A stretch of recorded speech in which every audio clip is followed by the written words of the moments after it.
नमस्कार, मेरा आप सभी को प्रणाम। और आज सवाल यह है कि हम सवाल पूछेंगे,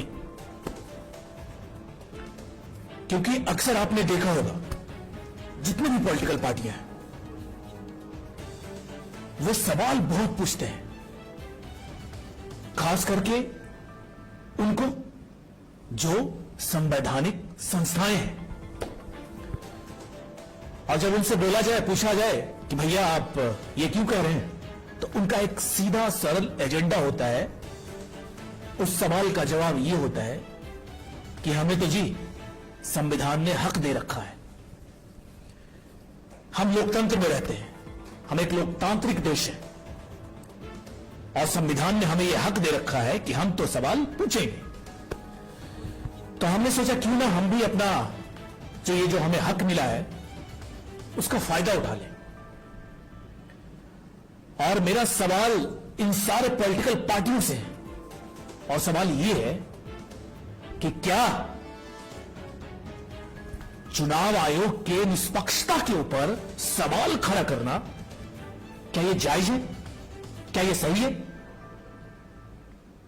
यह मेरा सवाल है।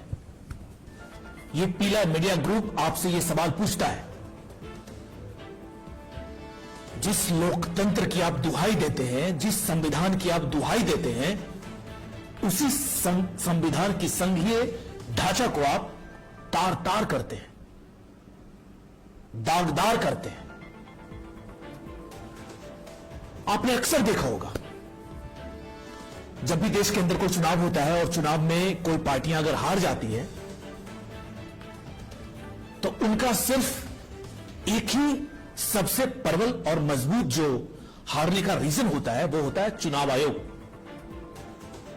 वो सब यही कहेंगे कि हमें तो वोट अच्छा मिला जी, ये तो चुनाव आयोग की धांधली थी। हम अगर हारे हैं तो उसका एक ही रीजन है चुनाव आयोग। ये हर हारने वाली पार्टियां कहती है, और ये आज से नहीं है। जब से चुनाव आयोग है तब से चुनाव आयोग के ऊपर इस तरह के आरोप लगते हैं। क्यों? जब आपको मालूम है कि चुनाव आयोग गलत है, आप बायकॉट कर दीजिए, आप पार्टिसिपेट मत कीजिए चुनाव में। चुनाव में भी जाना है, चुनाव के मजे भी लेना है, हार जीत भी देखना है और आरोप भी मढ़ना है। अब सवाल यह उठता है कि सच में अगर आपको लगता है कि चुनाव आयोग के निष्पक्षता के ऊपर सवाल खड़ा किया जा सकता है, तो सवाल पूछते समय ये दोहरी मापदंड आप क्यों अपनाते हैं? जब आपकी जीत होती है वहां पे चुनाव आयोग अच्छा हो जाता है, और जहां पे आपकी हार होती है चुनाव आयोग वहां पे बुरा हो जाता है, आरोपी हो जाता है, जिम्मेदार हो जाता है आपकी हारने की। सवाल यह उठता है कि ये दोहरी मापदंड क्यों? आप हार की असली वजह पर मंथन क्यों नहीं करते हैं?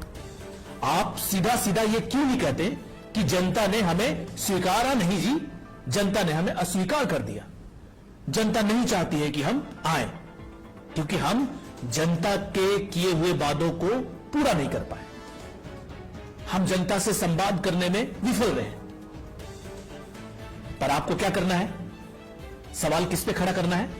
संवैधानिक संस्थाओं के ऊपर। अगर आप चुनाव में जाते हैं एक क्रेज के साथ, एक हिम्मत के साथ, तो उस हिम्मत को आगे भी लाइए और मुखर होकर स्वीकार कीजिए कि आपकी असली हार की वजह क्या है। इसलिए मैंने आप सबसे कहा कि हम तो सवाल, हम भी आज अपना जो संविधान ने मुझे हक दे रखा है जता दूं सवाल पूछकर। दूसरी चीज जो सबसे अहम बातें निकल के आती है वो ये, आपने देखा होगा, मैं वो जिक्र नहीं करूंगा कि चुनाव आयोग कि जो नियुक्ति का प्रक्रिया है वो क्या है, उसका प्रोटोकॉल क्या है, कितने पावरफुल होते हैं, कैसे चुने जाते हैं, कौन कौन होते हैं, क्या उनका कार्यकाल होता है, किस तरह से आते हैं, क्या प्रोटोकॉल होता है, महामहिम राष्ट्रपति का रोल क्या होता है और किसका रोल क्या होता है, उस पर मैं जिक्र नहीं करूंगा। पर मैं इतना जरूर कहूंगा, देश के संघीय ढांचा को तोड़ने की कोशिश ना करें। मैं उन तमाम जितने भी पॉलिटिकल पार्टियां हैं उन सबको कहता हूं, और अगर आप सच में सवाल पूछना चाहते हैं तो सवाल पूछिए। अगर आप कहते हैं कि आपको संविधान ने हक दे रखा है तो आप सवाल पूछिए, जज मत बनिए,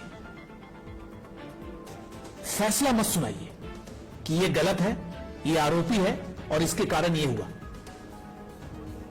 आप अपने दायरे को मेंटेन कीजिए